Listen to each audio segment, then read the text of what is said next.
Welcome to Hot Flashbacks, where we boldly navigate the ups and downs and unexpected detours of our 30s and 40s while finally recalling how clueless we were in our 20s. I'm Molly Ward, your captain through this midlife roller coaster. Stick around for laughs, life lessons, and maybe a few I can't believe I survived that stories. Follow our journey on Instagram and Facebook at Hot Flashbacks. Make sure to like, follow, and share so I can keep making these episodes. Let's dive in. Yeah, we definitely affectionately called it fuzz blood. Ew. That sounds better. How is that not better? I don't know. What kind of fuzz blood?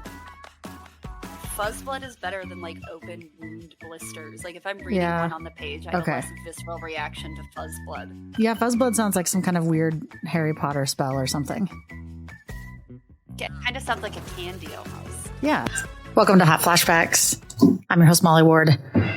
And I'm excited to be here with y'all because I have a more professional than me podcast co-host today, which don't worry, she's already pointed out like 3 times that her show is better, more professional, smarter, and better looking than mine. Does that sum it up? Not that I would say that on the record, but I think any of the talent that goes into any podcast I am part of all has to be given up to the co-host because I am just the dingleberry of podcast talent. So you're the good looks. I am clingy of the show that's not on video. Not even. Have you seen what Noelle looks like? Fucking smoke show. So absolutely not. I think I bring the spice of believing in everything I see on the internet. So good. I'm into that. I'm into believing everything that you read on the internet, and then also only reading the things you want to believe. That's how I operate. Yeah, I definitely am in an echo chamber. So only the fun. I like to say. Also, I'm Chelsy. I don't know. One thing I like to say is that we are my other podcast. We are a conspiracy podcast, but the fun types of conspiracy where we are still vaccinated, want a free Palestine, and are also not anti-Semitic. So those kinds of fun conspiracy theories. Okay. So don't get it. Don't get it twisted. No. So you kind of like mumbled your name, but let's not do that. So name, age, and then tell us about your show. Age? Yeah, you have to. This is a podcast about being old. Don't try to get out of it. My name is Chelsy. I am from the podcast Chelsy. I put a T in it if I want to be a bitch. Right. I am from the podcast Chelsy and Noelle Go to Hell, wherever podcasts are found. And people like to think that I am in my 20s, but really I am a crusty, dusty 36. I also like to think that I'm in my 20s. And I'm crustier and dustier than you. So it's not a good look. I told Noelle that I was going on to like an auntie's podcast. She was like, what are you doing today? And I'm like, I'm going on a podcast where you are in danger of breaking a hip at any point of your day. So she was like, well, let me know how it goes. Okay. So far, horrible. I'm having no fun whatsoever. Oh my God. We haven't even started. It's going to get good. I'm excited. It's going to get good because you're going to make it good. So Chelsy, you're here to talk about, so when you and I talked trying to come up with topics, I was trying to think about crossing over between what it is that you talk about and what it is that I talk about. And I came up with a lot of ideas and I didn't see it coming. Like I never thought about it before and sort of like how, aging. And when you talk about aging, you talk about like medicine, pharmaceuticals, Botox, like all these kinds of things, right? And how aging intersects with what you talk about, which is like conspiracies. And yeah, I came up with a lot of topics, but you were able to narrow it down. So what are we going to talk about today? Okay, so what I think would be really cool to talk about is kind of the fine line between body and mind, and really fun so long as you don't have the misunderstood medical conditions, especially with everything going on of insurance. And I think as women, we can both agree that we're not taken seriously when we go to the doctor very often. to kind of mash all of that together into one perfect nightmare. This is what people came here for, a perfect nightmare. I hope that they have fun and they get kind of like a taste of what we do in my neck of the woods. But specifically, I want to talk about Morgellons disease and body integrity identity disorder. Okay. I had to look up the Morgellons and I was shocked. First of all, don't Google image search it yet, because that's what I started with. Yeah, no. It's not for the faint of heart there, unless you really enjoy looking at like skin blisters and rashes and stuff like that. Don't Google image search it. Yeah, we definitely affectionately called it fuzz blood. That sounds better. How's that not better? I don't know. What kind of fuzz blood? Fuzz blood is better than like open wound blisters. Like if I'm reading one on the page, I have a less visceral reaction to fuzz blood. Yeah, fuzz blood sounds like some kind of weird Harry Potter spell or something. It kind of sounds like a candy almost. Yeah. Okay. Like a So let's start there because I'm fascinated and you have all the info. So just a quick overview. Morgellons disease presents with what it's impacted. People like to describe as strange fibers under or emerging from the skin, paired with intense sensations of itching, crawling, or biting. So the symptoms that they describe are having fibers, like very tiny little fibers, like red, blue, white, and black, that come out of non-healing lesions. They come with skin irritation and then also neurological issues like confusion and fatigue. I don't know, like, awful. When you get like a hangnail and then there's like a tiny little piece of like a clothing fabric that's on it and it looks like fuzz, or just any time that like a scab gets like a piece of jeans on it and you're like, oh, it looks fuzzy. Yeah. That's essentially what they are dealing with. So the problem is that these people are 100% affected, but they're not taken very seriously. Well, I mean, okay, let's back up for 1 second. First of all, sometimes, like especially in the summer when I'm barefoot in my house, I get like a dog hair that like somehow gets in my skin. Have you had this? You have dogs. Yes. Yeah. Yes. And it's like kind of painful, right? You're like, what is happening with my foot? And then you look down and somehow like this dog hair has like burrowed its way into your foot. It's like a sliver. Yeah. Yeah. It's like a sliver. And then you just take it out. That's it. Yeah. Yeah. So not to say this doesn't sound serious, but a couple of fibers in your skin, I guess if it was all the time, it's like that feels like that all the time for them? Yeah. So think of it as kind of a mix between having blisters that are uncomfortable and itchy all the time, and then also extreme fatigue that you can't explain.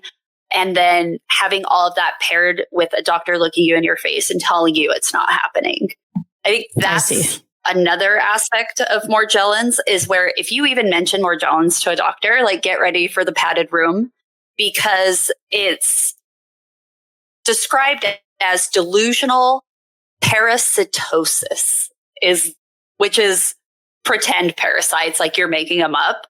So the hard thing with Morgellons disease, though, is that these people have they can visually see the fibers. They're not microscopic. So that's part of probably what you saw when you Googled it, was these like super zoomed in pieces of almost what looked like carpet strands. The one I saw, it looked like the lady had like ticks all over her body, like on her arm and hands. It almost looked like she had like bugs on her. I don't know. Yeah, it almost looks like bed bug bites or like a bunch of mosquito bites. Yeah. And then if you find like closer images, let me see if I can send you one really quick of like the zoom in on the fibers. And this isn't like a microscopic image or anything like that, but you can see where these fibers are almost like embedded throughout the skin. And just like with a dog hair, you're aware of it, or like any one of us has had a hair fall off and it's like on the back of your arm and you can feel it. I couldn't imagine that coming from the inside out. But the issue, what do you think? People don't the issue is that there's nothing actually there, or like the doctor sees that there's something there, but it's not a disease. Yeah. So they will present and say that there's these fibers, and the doctors will dismiss it and say they're fibers, but they're not coming from you. You have skin lesions, but it's probably from something else. So it's kind of an issue of these people knowing that something's wrong, but they're not hitting the mark with the diagnosis. So a doctor may say it may be Lyme disease, maybe you have a psychiatric disorder, maybe you just have generalized anxiety, but then these things are getting treated and there's nothing getting better, right? So as a highly medicated person, it took me a really long time to find something that worked, but I couldn't imagine going to my doctor and saying, I don't think I have this. I don't want to take the medication for it anymore. And for them to be like, well, I'm not treating what you think it is, so fuck off. Watch your mouth. Which actually has happened. I had the craziest, I got my pap smears mixed up one time and I got the wrong person's medication. And I was like, I'm not pregnant, bitch. And then they tried to tell me that this was my test. And I'm like, I've never been pregnant in my life. And even that, that went to collections and I had to fight it. I had to fight a really weird pregnancy test to make sure that my baby didn't have some bloodborne disease. It wasn't just a regular pee on a stick thing. It was a fetal fucking blood test. And I had to fight it and literally go all the way past collections to say I have never been pregnant in my life. This is not me. And they didn't believe me. Did they make and they were wanting me, they prescribed me medicine. Yeah, they were prescribing me medicine for my baby. Oh my and I'm gosh. I'm not taking it. It went insane, right? So on a much smaller, more micro level, just not being believed. And when we talked about this on my podcast a few years ago, it went baby viral in the Morgellons community because we started pulling up doctors who were being named as non-believers. And it was really interesting to look at kind of the more good old boy nature that they would have. They just didn't seem like they were interested in any forward thinking in the industry to accept that there might be things that they don't know.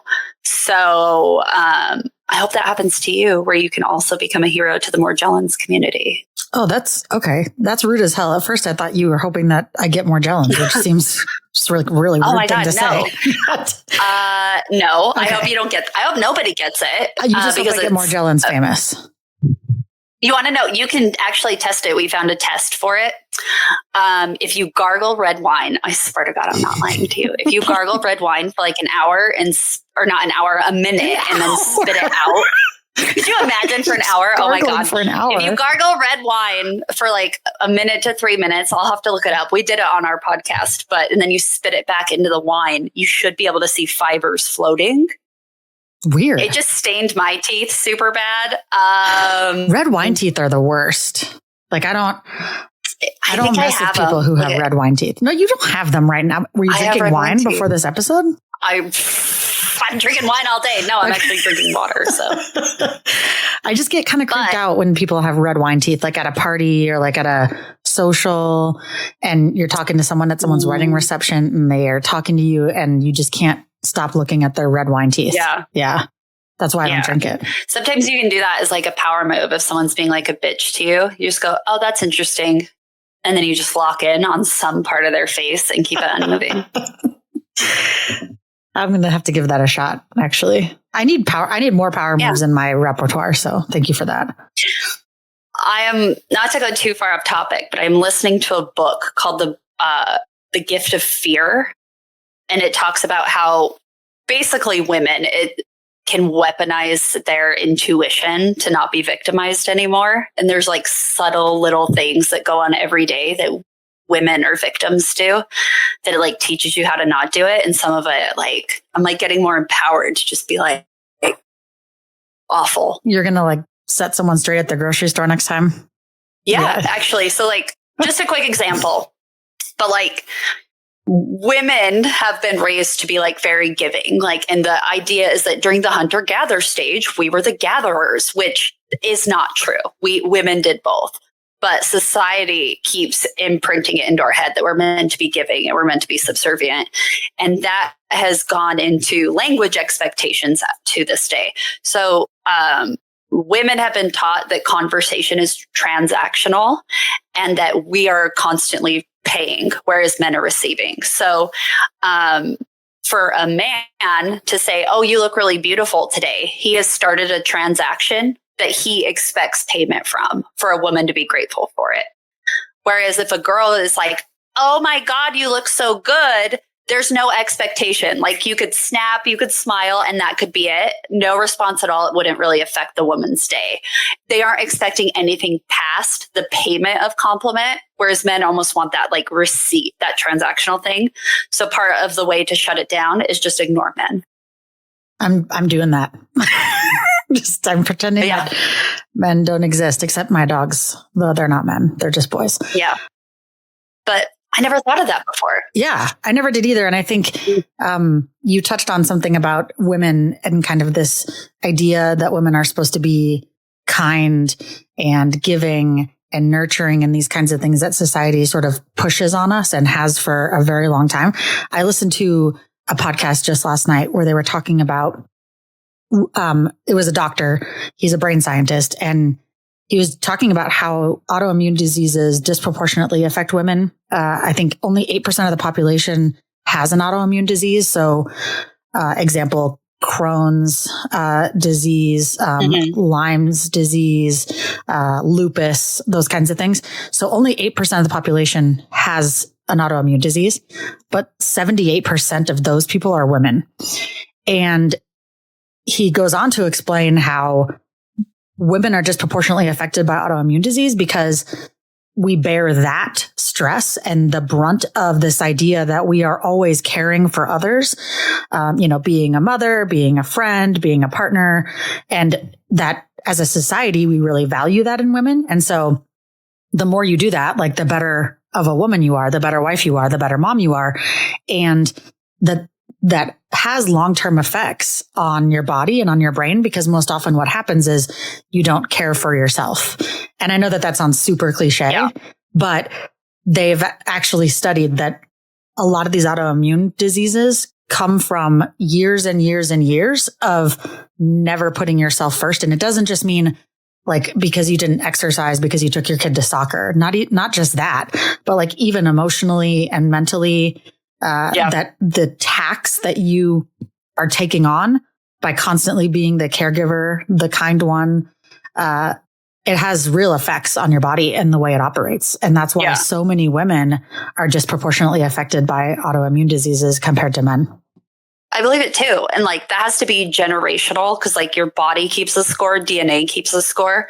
I mean, there have even been cases of transplants where the person who has received the transplant starts to take on some behavior of the person that they got the donation from. So I could see that, like, even if you have like a very difficult pregnancy, like your baby could come out with higher chances of colic, or when they're born, whether or not they're going to be more susceptible to allergies and things like that. Yeah. And it's because of how the parent, like the womb mother, you know what I mean? Like how that impacts like a fetus.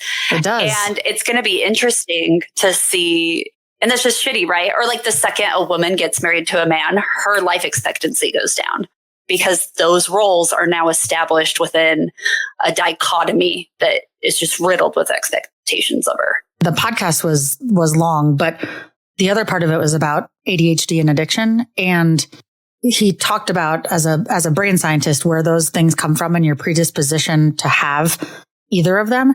So you can be predisposed to have addiction because your mom is an addict, right? And so therefore you are more likely to become an addict, but it's not genetic. And a lot of people think it's a genetic marker. So your dad's an alcoholic, which makes you predisposed to be an alcoholic. That doesn't mean you will be.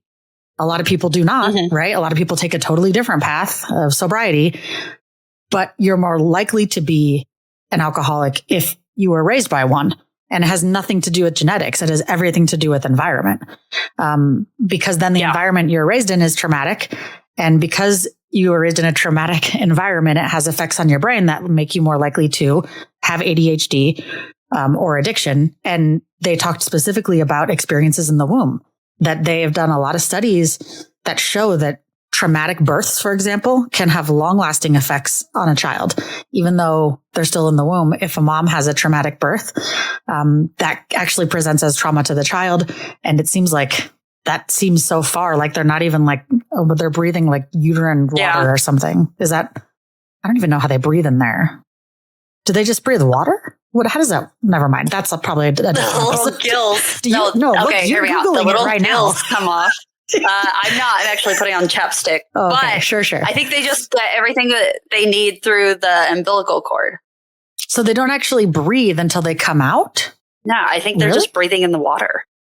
Huh. I don't know, Bish. I don't know either. They're breathing in, Mama. I've never been pregnant, despite what the doctors say. You know, it's funny you say that, because me either. And I just got a bill from an unnamed clinic that I do go to see the doctor. I just got a bill for someone's childbirth, and I've told them 3 times I didn't have a child. But I said, listen. Yeah, they don't believe you. Yeah, she's like, prove it. And I'm like, no, you prove it. Bring me the baby. And then I'll pay the bill. I don't understand. I'll fucking prove it when I spread wide open and a tumbleweed comes out of my uterus. Like, how do you want me to prove it? I told her, like, bitch, I'm old. Bring me the baby. I didn't have a baby. I'm old. Yeah, if I'm having a baby, if I'm paying for the baby, I want the baby. I want the return on my investment immediately. That's so crazy. I know. And I called like 4 times, and they're like, they have my name, my birthday, my address. They're like, no, it's you. And I'm like, no, it's not me. I did not have a baby. You cannot make me pay this bill. Not to get anyone fired, because if you say call Luigi to insurance agencies, they will fire you from where you work. But who's Luigi? Like Mario and Luigi? Shut the fuck up. What? Luigi who shot the CEO?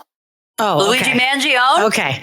I thought it was like one of those weird law I was going to shoot you for real. Like, call Luigi and Sons, one call and you're done. Kind of like. No, I actually have to go. Yeah, I have to call a lawyer here soon because I got some nonsense I'm dealing with. But that's not related to medical stuff. Okay. When I looked at Morgellons, you know what I also found out? Disproportionately, women are affected. So white women, 90% of people who have it are white women. But 77% of people reporting with Morgellons are female. And the average age of onset is late 40s, early 50s with an average age of 52. So something that people are, so it just reminds me of like the autoimmune stuff, right? Like these women. I was just going to say, is that the same? Is that like pancaking going hand in hand with some of the autoimmune stuff? From what I read, it sounds like it could be, but when people present with Morgellons and they go to the doctor, are the doctors telling them that it's psychosomatic, essentially that they're like making this thing up? Is that kind of the common response that people are getting? Yes. So the most common treatment is to either throw antibiotics at it or anxiety medicine, or like antidepressants and things like that. But there is a doctor, Dr. Randy Wymore, who said, quote, that Morgellons is a real physical pathology, even if we don't understand its cause yet, end quote. And has found that oftentimes, like when you start to go down the path of treating Lyme disease, sometimes those secondary treatments can help people with Morgellons. And Lyme disease is a very physical disease and I think it's like Lyme disease and lupus also took a while for people to take seriously. Yeah. I also read that there's a conspiracy that it's a bioweapon, that Morgellons is like a bioweapon that's gone awry, and that it was intentionally afflicted upon the population by Russians and Iranians and the CIA and our own scientists. Is that like legit? So where this can kind of go a little haywire when it starts to get into right-wing conspiracy like that. And I say right-wing conspiracy, not because all biological weapons stuff is right-wing. Like we have definitely, especially the CIA, has done people particularly to like Black women. But Morgellons and kind of like the 5G type stuff go hand in hand, where there can be physical responses to radio technology. And that's kind of where the conspiracy on this lies. I don't give credence to that because I feel if you don't really have skin in the game and you're just trying to get your physical symptoms treated as somebody who's also been unbelieved, I'm like, yeah, you're skin in the game. Maybe not the best. Sorry. I don't really go down that route. Like an unleashed biological warfare thing, maybe. It's not a very good one, really. Right? No, they're definitely, yeah. If we're going to go into anything of like being poisoned, it's the fact that the water's turning the frogs gay is the best thing. Obviously. But no, I wouldn't really. When I say I believe in like every conspiracy, I believe that Morgellons does exist, but I don't think it's caused by the Russians. I think it's probably very likely a physical reaction or even a physical sensitivity, but something's definitely happening. Like, have you ever heard of those like clean communities? Clean community, like you're keeping your house really clean or? Kind of. So It manifests in different ways. You can have a clean community where there's like literally no chemicals because they are so sensitive to it. And if you think about chemicals, it's literally everything. So it's almost like bare bone cave living because there are chemicals in paint. There is chemicals in the stuff that we clean our glasses with. There are chemicals. If you have fluoride in your water, that's chemically treated, right? So they live in a clean community like that. Or there are people who are radio sensitive where they swear they can feel physically the technology. So they have to live separated from that. Or there are people who, in the most extremes, like will live out in the middle of nowhere, like in the desert because it's dry and mold can't grow there. So I think that it's something that is just where we don't quite understand it. Like, is it a response to microplastics? Maybe is it these people have better immunity, so they're rejecting all the bullshit that we're taking into our bodies? It's hard to say because there isn't like long research done into Morgellons. It's just more actively dismissed or the symptoms are logged and never investigated. I read one lady's sort of account of what it feels like. And it feels like this Morgellons can be kind of a little bit all over the board, which maybe makes it harder to kind of pin down. So this lady said that I thought there were worms in my eyes. I felt that something was eating me, the top of my tissue, and I could see in my left eye that there's something going on. And up inside the inner of my upper eyelashes, I have white spots and they look like teeny tiny eggs. Gross. But then like this guy explains it and he says that it's more like what you said with the fibers and kind of like feeling like you have something under your skin or getting these lesions, just strange lesions on his lips. And the doctors would tell him it's scabies or eczema and they'd give him various creams, but nothing works. And had it like scraped and looked at under a microscope. And, you know, because nobody can tell him exactly what it is, instead they just kind of tell him like it's not really a thing. And I think that is where people get really frustrated when you're, it's just really invalidating, right? It's like having a real life experience and sharing it with someone and then having them be like, it's just like gaslighting. Like, no, that's not exactly how it happened. And you're like, no, I was there. I lived it. That's how it happened for me. And so when you go to the doctor and you present with like, you know, worms, it feels like worms in your eyes and your doctor's like, looks like maybe you got a fuzz on there. Let's just give you some eye drops. It's got to be really frustrating. Yeah. And it's crazy because like even the idea of Morgellons has been around for so long. It was first mentioned in the 1600s and it's still not something that people are taking seriously because it's just not enough people present and therefore it doesn't get studied or maybe because like it was first described as I think it was like 1647. Let me look at my notes. 1647. 1674. The dyslexia. Sir Thomas Browne described Morgellons as hair-like extrusions and sensations of movement on the back of children. And at that time, there were so many skin conditions flying around that you could kind of just like throw a dart at a textbook and probably get something right. But it's hard to say. I don't think that the medical community has caught up to women yet, because even if we go get anything done at the gynecologist and you're not going to get any pain for it because all of the early gynecological tests were practiced, quote unquote, on men. And of course, men aren't going to be able to tell you how bad a biopsy on a uterus hurts. Seriously. Yeah, or even putting in birth control. They're just going to assume that there's no pain. And even with like people of color, like they thought for a long time that unless like that people like Black people had a higher pain tolerance. So they needed to brutalize them in police interviews to get a confession. So it was literally just torturing people. And that happened up until I think the 60s or 70s. Yeah. So it's like we haven't even caught up to like our own existence on the way that different things manifest themselves, or even like psychosomatic symptoms. Like if you're super stressed and your back hurts, the doctor will be like, oh, it's because you're stressed, and send you out the door. But it would just be so shitty though. Like to have physical symptoms and someone to tell you you're making it up. And be dismissed. Yeah.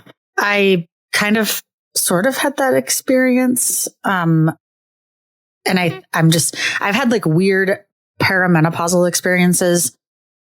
So I'm 43 and I feel like I'm going through perimenopause, but I'm not exactly sure. I've been waiting for like a letter to get delivered to me or something that says like, hey, you've made it. You're going through perimenopause. But apparently I'm just left to guess about these things. So I've just had weird things happening, but they happen, they don't present the same all the time. So it's like, I like didn't get my period like 2 months and I'm like, oh, well, that was nice. But then I'll get it like 3 times in a month. And I'm like, what is happening? Like, it's not consistent, right?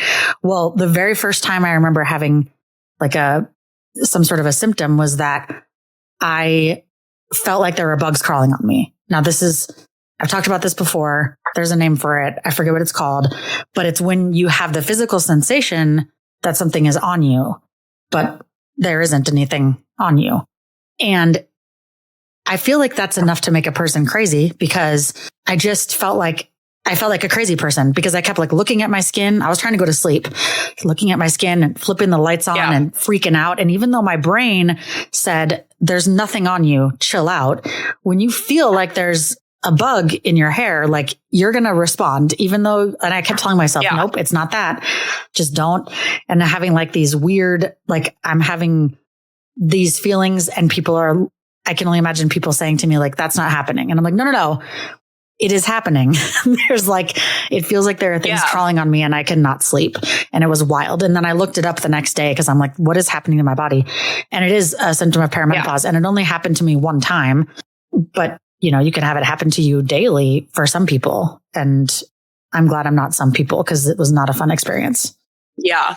Oh my God, now I'm itchy. Yeah. See, now you're thinking about it. It's all up in your head. Yeah. But that's like so infuriating, right? Because like, I know there's that Harry Potter quote, but J.K. Rowling's a TERF. So we'll come up with something else. But like, just because it's in your mind doesn't mean it's not real.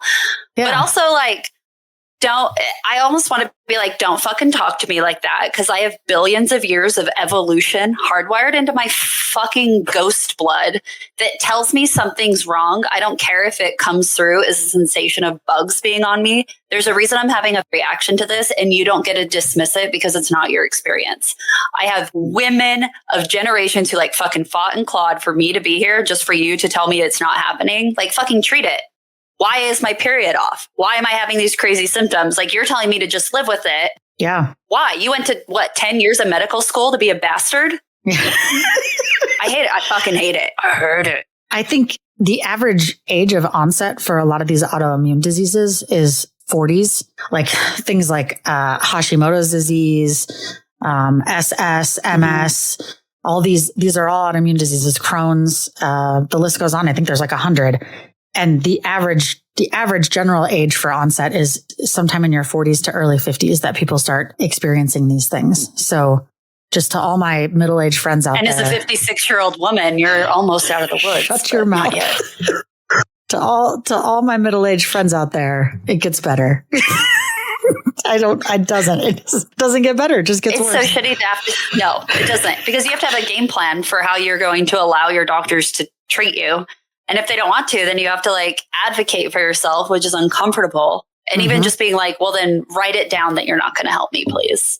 can almost feel violent in those really already power imbalance situations. Right. And it also takes so much time to even get an appointment, to get there, to have the conversation, to wait for the follow-up. Insurance. And then you're like, okay, well, now what? And now I'm going to go to someone else. I didn't like that. And then you're another month or two. I've been watching apple cider vinegar on Netflix. Okay. The blank stare on your face says that you haven't seen it. You got to watch it. No. I only watch a few things, and they're all things I've seen before. Okay. So at what age did you decide you were only going to watch things you've already seen? Because obviously at some point you were watching new things. Yeah. So it began and ended in my early 20s. So Jersey Shore. Okay. Bad Girls Club. Ink Master. Obviously. I do watch RuPaul. And now and then my big fat American Gypsy Wedding. I could have guessed. That sounded like the next obvious thing. So yes, it is. Apple cider vinegar is it's not a documentary, but it's based on a true story. And so it's like a limited time. I think there's maybe 5 episodes, maybe more, about a girl who faked a brain tumor and went viral on the internet with the things she did to rid herself of the cancer. And then all these people started following her and following her advice, but she never really had brain cancer. She just sort of like made everything up. But also I think it seems at some point that she convinced herself actually that she did have brain cancer. Like she didn't, but I think she thinks she did. Never went to a doctor. She became like almost an influencer. Yes. Right? Yes. Around like having these like juices and raw diets and eating ginger only for a month and all these things. And so she influenced like all these people to do these things to get rid of their cancer instead of doing, whatever the doctor recommended. It was wild. You should watch it. It's really interesting. And obviously it's not 100% accurate, but it has to be like a homicide charge if you've convinced someone to not get medical attention. But then it's also like, sorry, if you heard that was Bear. He just wants attention so bad. Hi, Bear. Oh, also my husband is bringing me Starbucks. I've been shitting on men this whole time, but I have. Yeah, just interrupt, Oliver. Sorry. Ain't no thing. This isn't professional anyway. I said, will you bring me Starbies? I'm doing my friend's podcast right now. And he comes home and I hear him yelling, hello. And I'm just trying to not make my eye twitch. And then he comes in and says, are you in a meeting? Yep. Thanks for paying attention. This is why your life expectancy is now shorter because you married him. I just took years. Yeah. You're going to die. But that's also like the doTERRA girlies, have you ever been preyed upon online by a multi-level marketer who like promises to fix you? I'm trying to think. Like, what are those pills? Green something? It's whatever. Like green tea in a pill. Yeah. Greenworks. Oh my God.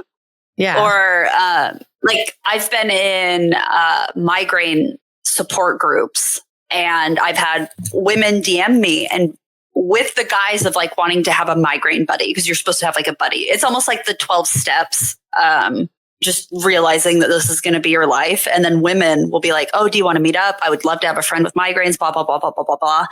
You should hear from my friend who cured her migraines. And that's the way that they get in. And so they like pray, they go into these fucking groups and like prey upon people. And like migraines is like, just one tip of the iceberg, but there's entire groups where you can go in where they shame women. And it's usually women because MLMs prey upon women for getting involved in these schemes and buying into it and then being financially ruined by trying to scam other women. I watched the one about the leggings or whatever. Do you know what I'm talking about? Oh my God, LuLaRoe? Yeah, that's the one. Fucking LuLaRoe. I hate when I go to like I hate when I go to like something like a craft fair and there's fucking MLMs there. I'm like, keep your nail stickers away from me, Brenda. Yeah, Brenda, take your nail stickers home. I don't want to be a part of your MLM. Yeah. You know what I mean? It's like, I love people's freedom to do what they want, but also this is a craft fair, bitch. Yeah. And nail stickers aren't crafts. That's not a craft. No. Yeah, I'm with you. So I'm really into there's like FurCon, which I like to volunteer at with like the furry convention. And sometimes there's MLMs in there. And I'm like, you leave these little furry kids alone. They don't need you. You stand giving up for them oil, literally snake oil. Yes, stand up for the furry kids. They are not weird. It's not a sex thing. Everyone leaves them alone. That's actually why I'm here, is to talk about the furry community. I see. So I will die for. Your in was to tell me something else and then really get on here and talk about furry community. Yeah. Okay. Yeah. It's not you a sex invited thing. my in was to just bide my time. No. Well, it can be a sex thing. Like with anything, it can be a sex thing. But. Sure. Are there old people that do that, or is it mostly young people? Yeah, there are older people in the community. I think that like furriness or like having fursonas and stuff is still more relatively new. So I would say it's almost like the same way you could ask are like old people into Pokemon. Yeah, but the old people are like my age. So old. Yeah, it's not like elderly, but it's like maybe advanced millennials. Is kind of like where it is. But I love that. What year were you born? 88. Okay. Advanced millennial. I like it. What year were you born? None of your business. Wow. I can't believe I asked. I actually just lied, so now I feel vindicated. You didn't lie. 88. That's right. I didn't lie. I was telling the truth. I was going to say. Yeah. Okay. I was born in 81. That's disgusting. Just kidding. The silence said it all. 88. No, 88's like racist now. Like, have you seen that thing in roller derby where if you have the number 88, the fucking Nazis took it. So people who are born in 88 who have that as their derby number have had to change it, and it's just their birth year. The Nazis took the number?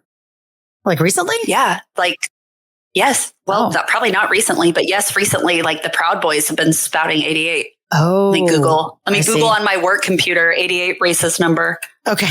It's because it's a hate symbol. It stands for Hail Hitler, HH. Because 8, yeah. So I did not. So people who have had 88 are having to change their derby numbers, especially if they're in communities where like Proud Boys are a little bit more prevalent. It's like an obvious symbol of like Hail Hitler. So you need to change your birth year. Fuck, I know. I'm going to start telling people I was born in 81, just like you. And I'm like, don't I look so much younger than her? You would set me up for that. Just kidding. Oh, you would set me up for that. Like, I'm just going to tell people that I'm the same age as you so that they can then tell me how great I look. That's the plan? Yeah. That's fine. Isn't it weird though? Like the expectations of aging that are put upon us that we always have to come to terms with. Like, what's aging well? Cheese ages really well. Wine. Yeah. What else ages well? That's my favorite.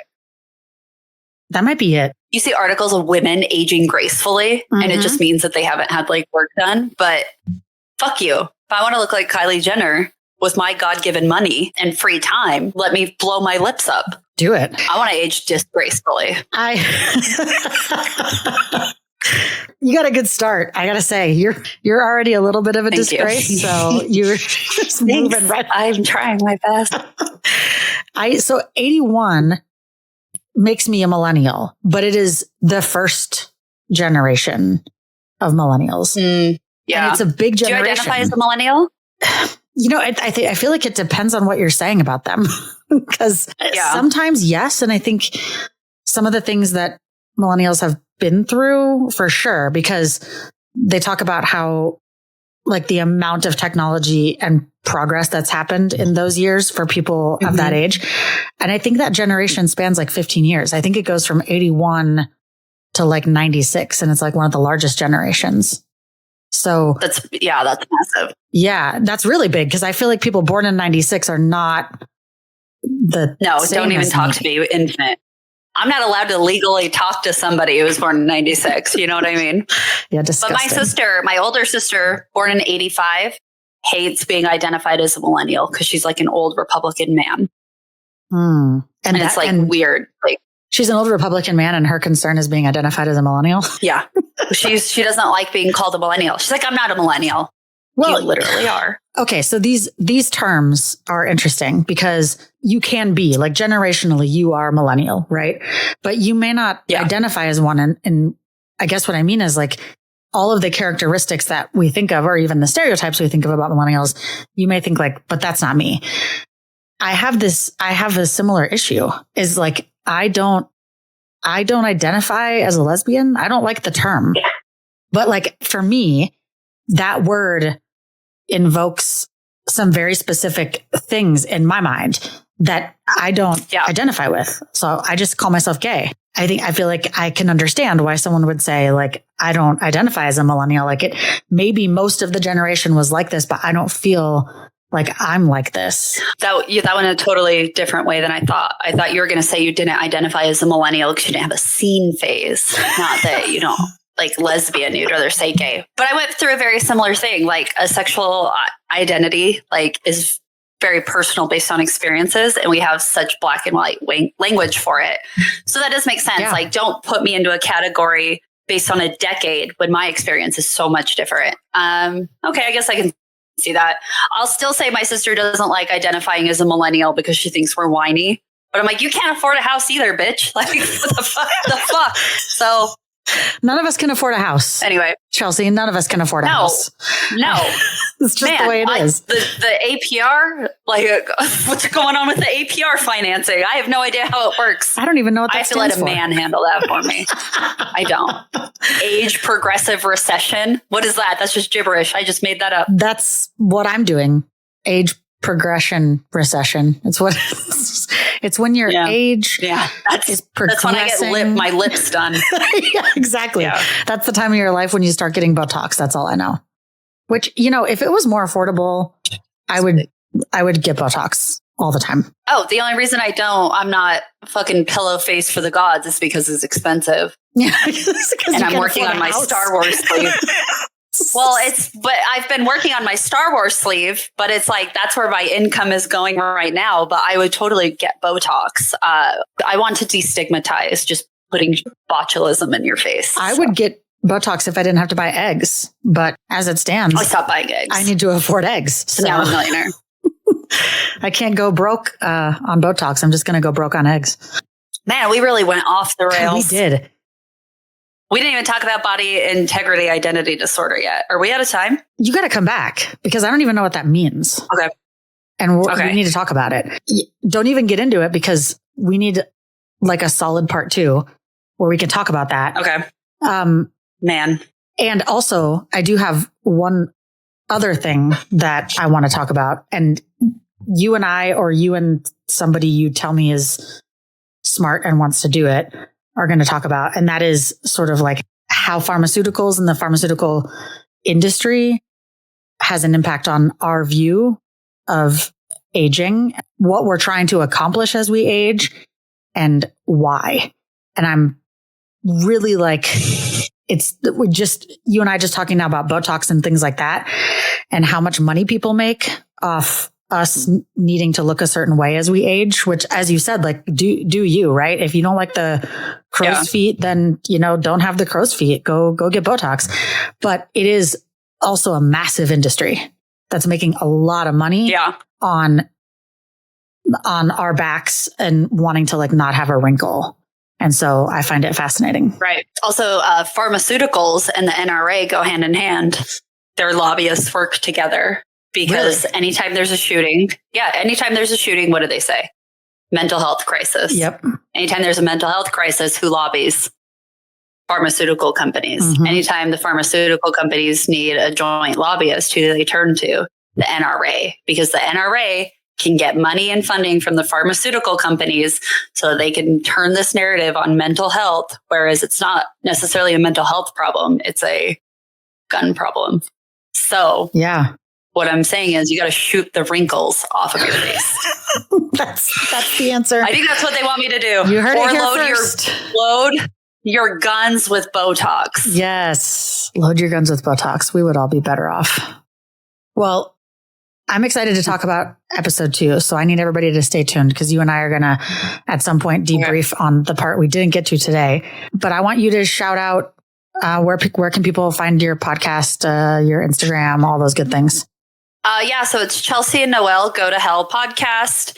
We are available anywhere you can find podcasts at Podomatic, Spotify, Apple Podcasts. We're on Instagram. We do have a private Discord if you want to jump in and just be absolutely feral. Go ahead and just Google Chelsy and Noelle. If you spell my name wrong, it's fine. It will autocorrect you. Our merch, we donate everything that we make on our merch. And we are big, big fans of dismantling capitalism and fighting our oppressors. in the language of which they speak, which is violence. So how fun is that? That is so fun.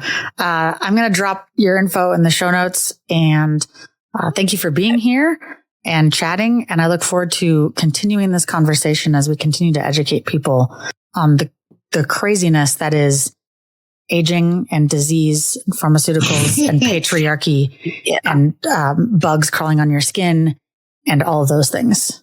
We're gonna blow some minds. Yeah, I apologize for being long-winded. So. It's okay. We digressed a few times, but that's what keeps it interesting. So I appreciate you being here.